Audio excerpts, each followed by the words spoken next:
Hello, everybody, and welcome back to Educated Colin Snap channel. How you doing? And today we've got a really interesting announcement. It looks like Second Dinner is releasing its new acquisition model for the future going on. Uh, they asked some of the creators to like ask questions and stuff like that, and some of the answers that they talked about were in direct response to some of the questions we asked.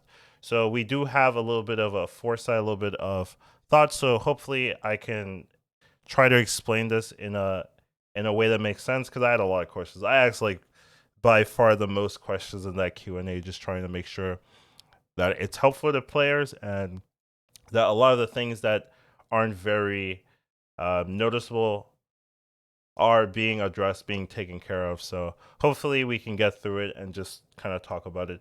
Overall, just like my thoughts without like going through it generally, I've already looked through it. I do think overall it's better for most players that are just trying to collect the cards. If you don't have all the cards, if you are missing a lot of like Series 4, Series 5 cards, this is definitely better. The I guess main drawback is there's a lot loss of flexibility in what cards you want. Let's say there's a lot of good cards coming out in a particular month. It's going to be hard to get all those cards without doing some spending. If you run out of cash is saved, then if you want something, it's going to like there isn't a way to get something that you miss essentially. So that's like the major drawback I would say. You don't have that flexibility. You kind of have to know that you want the card the week it releases. Or if you don't have, you have to wait until it rolls up again, and we don't know how long that's going to take, right? Like it's up to Second Dinner. So overall, like that drawback isn't enough to say this is a bad idea or like a downgrade. This is definitely an upgrade for most players, right? But if you want that flexibility, then you're going to be losing out on that in there. But let's get into it the full detail. So more cards for more players, spotlight caches. One of the biggest changes to Marvel Snap since its launch. Brand new cards, more for more players, blah blah blah. You know, this is just market speak. Let's go into the actual details. So Spotlight has a brand new way of acquiring newly released cards, Series 4 cards and 5 cards. They'll appear after you pass collection level 500, which is normal for tokens. And you'll replace collector's caches and collector's reserves every 100 token, 120 collector's levels. So every 10 reserves, instead now you're going to be getting a Spotlight cache. So it's generally fine. What happened right now is that let's say you wanted a Series 4 card, you would have to open 40 reserves to get that Series 4 card, essentially. And you could open 40 reserves in about a month. So you'd be able to get a Series 4 card once every month. Now, with this change, they're going to be putting these spotlight caches every 10, and you can get your that Series 4 card in every 10 instead of every 40. So that's a huge difference. It's a lot better, I would say, for players that don't have everything. And you'll be able to get much more Series 4, Series 5 cards with this change. So that's a big plus for sure. Um, when you open a Spotlight Cache, you'll be guaranteed to open one of these 3 cards, and they have this like image. We'll talk about these images as well. We'll go through them as well. Um, why are you making this change? You want to bring more cards, more players, and this system helps to make that possible. This is definitely true because right now there's no benefit to really using uh the collector system. Like once you have all series 3s, there's not enough of a drawback or draw to really use that. It's just like a boring system. You get boosters, you get titles, you get sometimes more credits to get more, more boosters and avatars and stuff like that. There's not really any reason to use it. So this can definitely help make it fun again. Right now you're going to be relying on the collection track to be getting your new cards instead of just going to a shop and buying whatever. So that is okay. Like in terms of like a player perspective, it makes it fun again, and that's pretty cool. If you're a free to play player that completes your daily missions, you can expect to see a Series 4 card from your cache every week. That is true because you only have to open 10 reserves now to get the spotlight cash. So it's going to be a lot easier to do that every week. You open 40 a month, right? So the thing is, you do have to be playing or doing your dailies, which, I mean, if you're playing, you should be doing your dailies, right? So as long as you're active in the game, you should be getting a new card every week, which is definitely different from where it was before, where you were maybe getting a new card every month, and that's like not even like fully guaranteed. So this is a huge increase from having to grind 6,000 tokens to get a single Series 5 card all month in the old system. And then we have some comparisons here where you were getting one Series 4 card, now you're getting 3 to 4. So not everyone's going to be opening 40 reserves a month, right? Like that's like full try hard. I think most players can, like, if you're doing it like during most of the stuff, you can expect to open 3. So I think that's fairly good. We're gonna talk about the bottom part, which I do think needs addressing and stuff like that. Every card release is impactful and accessible. One of the main feedbacks we've seen is players didn't feel they were able to enjoy and engage with new card release each week. We definitely want to address this. So that's very true, right? If you were a casual or just, a new player, you weren't able to get any of the new cards. You had to wait until something was important, and you also had to focus on the big bads, etc., etc. With this, you can now there's a 25% chance to get every card per week. So the downside is if you want a particular card, you have to save up. So you have to save up 4 weeks to guarantee a particular card. Something interesting that I did the math for is that on average, it should take you 25 reserves to get any particular card, like across time. Like over time, it should equal out to 25. So it's not every card is going to cost you 40. It's that on average, every card will cost you around 25 reserves, which is still a lot, but it means like 3 weeks should get you a card. Like 3 weeks of saving should get you a card. So it is different, but it's still better than it takes you 4 weeks to farm up 5,000 tokens, and then the 5,000 tokens can get you a particular card, right? It's definitely better than that. So it's still a better system, and you still get more cards on top, right? It's not that you're only getting the card you want. You're still going to get other cards they feature on top of that system. So it's generally better, I would say. And I do appreciate the clarity in the system that they talk about. We know you like to target what cards you add. This isn't being removed. Yeah, some of this is based on the questions we were asking. Opening one a week gives you a 1 in 4 chance to earn Thanos, but opening another one gives you 1 in 3. So there's going to be 4 things in the bag. If you open one, you get one of the things in the bag, and then if you open another, you get another thing in the bag. So if you want to guarantee something, sometimes you're gonna have to open all 4 things to get the thing you want, but sometimes you're gonna get it in the first shot or the second shot. So that's generally the idea. If there's something in there that you want, you're gonna have to open until you get the thing that you want, and that's average going to take 25 reserves. Like, okay. We want to continue the excitement of progressing your collection score through the early collection tracks. Yeah, I talked about it earlier. For many established players, this sucks. Like, the collection track sucks. I agree. So they're going back to their roots, trying to make it feel rewarding again. So that's pretty cool. And then these questions were just answers to things that were asked in the Q&A. We had a Q&A to kind of ask this. This isn't all the questions. This is like we asked like so many, but this is some of them. What happens to any saved collections when this change happens? I'm definitely going to try to make a more in-depth system. This is more just like a release and like, hey, I see this. Every 4 collections, blah, blah, blah, right? Like, they're writing all of this. The images, I would say, are way better. Will series and 5 cards still appear in reserves? No.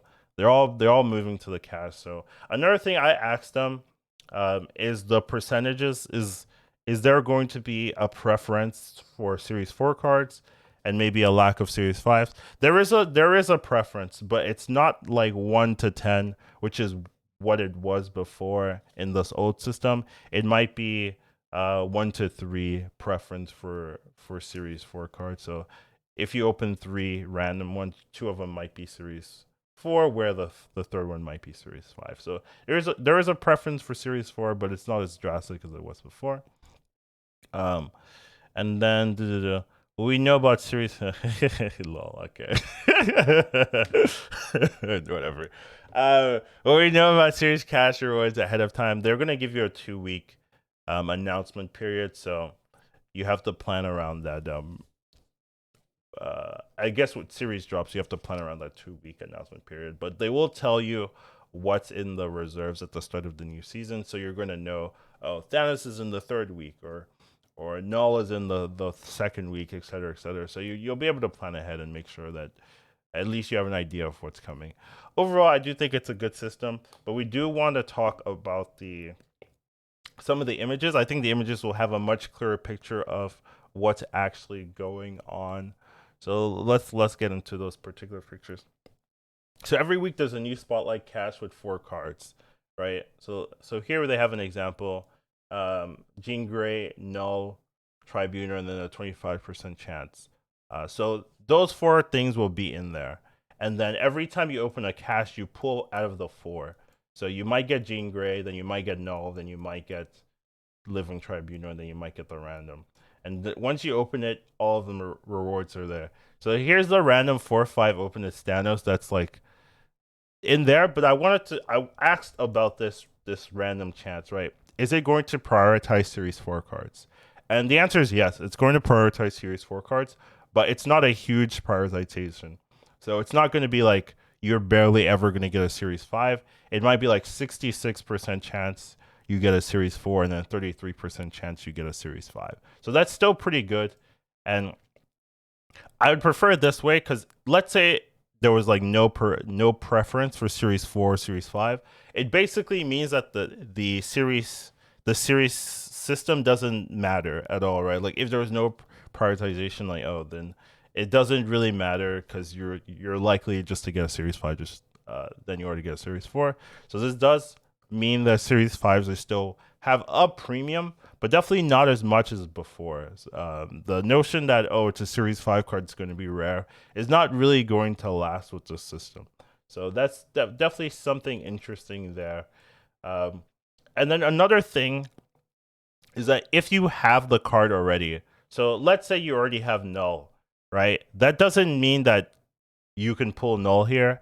It means that if you pull here and you hit the Null is still going to be in there, but instead of hitting the Null, you're going to get a variant instead. So this is the downside for players that already have a lot of cards, especially Series 4 cards and stuff. You're going to be getting variants instead, right? So instead of like, let's say you want to get a particular new card, but the cards next to it are cards you already own, well, then there's a very high likelihood that you're just going to be getting variants, right? And you're not be getting new cards. But once again, you already have most of the cards, so it's unlikely for a person with a lot of cards to get a lot of cards with the system anyways, right? So it's for the people that are missing a lot of cards, this system is fantastic for you. You're getting 4x more cards than you were before, and that's great, right? But for people that have everything, you're going to be getting these variants. Now, I asked what happens if these variants are unique, right? So you can only get these variants through this system, essentially. But if let's say you open 40 reserves, right? You'll get all 4, and then you want the variants, you can open 40 more reserves to get the variants. But what happens if you open 40 more reserves afterwards? Now, after that point, you're going to be getting random variants, random premium variants. And these variants are unique because they can be anything, but they're not pixel variants. So they could be 700 variants, 1200 variants, I believe, but they're just not pixel variants. So that's something interesting. I don't really care about variants, so I don't love it that much. I'd rather just get the card. I play with base cards all the time. But it's so interesting to give some players that want particular variants something to do. So that's definitely interesting. Here, this is like the same the same system. It's just in a different format. And then I wanted to kind of talk about this, right? Because this is something that's definitely going to be maybe not ignored, but definitely something you want to be aware of, I guess, as you move on. So you see this here. Um, as a free to play, if you're Series 3 complete, you go from 1 Series 4 card to 4 Series cards. The bottom part, I think, is really, really important. So they're removing tokens, a lot of tokens, right? So before, the system is now designed where tokens are more of uh, a rarity, I would say. So you used to get 4,000 tokens a month, just opening the track. That's going all the way down to 400 tokens. Basically nothing. You're not getting anything, any tokens anymore. And another very important thing is you used to get around 800 gold per month from the track. That's going. You're not getting any more gold from the track. The gold from the track is gone. Now it doesn't mean that you're not getting any gold anymore from playing the game. If you play the game, you're a free to play player, you're going to be getting 1,600 gold. If you buy the season pass, you're going to get 2,500 gold. So you still get gold. And then there's also gold coming in from weekly missions. But once again, you have to be buying the season pass. So it's not super premium for free to play players. And then also you're getting gold from the Conquest shop. But once again, it's like 200 gold. So it's not enough to like overtake the 800 you're losing out for it. So gold is now going to be a pretty premium, a more premium thing than it was before, which, you know, it is what it is. But you do have to be aware of that. Like, that's something you might want to talk about. So you're losing out on a lot of tokens. You're losing out on a lot of gold. The credits are relatively the same, and the amount of Series 3 cards you're getting are relatively the same. But you are losing in quite a bit. For Series 3 complete players, right? You get more tokens, but you don't get your gold. You don't, so you're still losing out on a pretty hefty amount. Another thing I did want to talk about that was maybe not addressed enough here, so give me a second, is just the token kickback system is losing quite a bit of tokens. So before, with the old system, if you had the Series 3 card, you would get 100 tokens, right? You would get 100 tokens if you had the Series 3 card as a replacement. They fixed that to make it a lot faster and blah blah blah. Now with the kickback, if you already have the Series 3 card, you're going to be getting 50 tokens. So they're cutting it in half. And I really do think people are going to be annoyed by that. Like, I don't like, once people see that, I do think there's going to be some backlash to that. Instead of, because it's not a huge amount of tokens, like going from 50 to 100, but they decided, I don't know their math or whatever, that it's better to kick it down to 50 than to leave it at 100. So that is something I did want to mention that might irk people wrong. But overall, like, if we're being honest, I do think it's a better system. I do think this is something that will be seen positively, and I did ask a lot of questions just to make sure that it's looking to be something helpful for the players, right? Like, I wanted it to be sure, like, oh yeah, this is going to be something that players will like, players will enjoy, and I would definitely do like a more comprehensive video of like, oh, this is better, this is better, this is better. But overall, like, it's a new thing. It's going to be helpful for a lot of people, and generally should be something you should be looking forward to. This is a good idea. It makes the collection track fun, and it should be more cards for more players. The downside is you lose on the flexibility. So it's going to be hard to stack reserves and guarantee that you get the card you want every single time. So that's the downside. But that was already the case with the token system. It was kind of already the case that you couldn't guarantee everything. But tokens are a premium. But overall, it's a better system. So, thumbs up for me. Anyways, that's all we have for this Ninja video. Hope it made sense. What are your thoughts? I'll try to answer questions if if there are any questions. But I'll try to also release a more thorough video about it as well. So take care, have a wonderful day, and I'll see you in the next one. Educated Colin Snap. Once you watch him, you won't go back. He'll teach you tomorrow, Snap. Your skills will be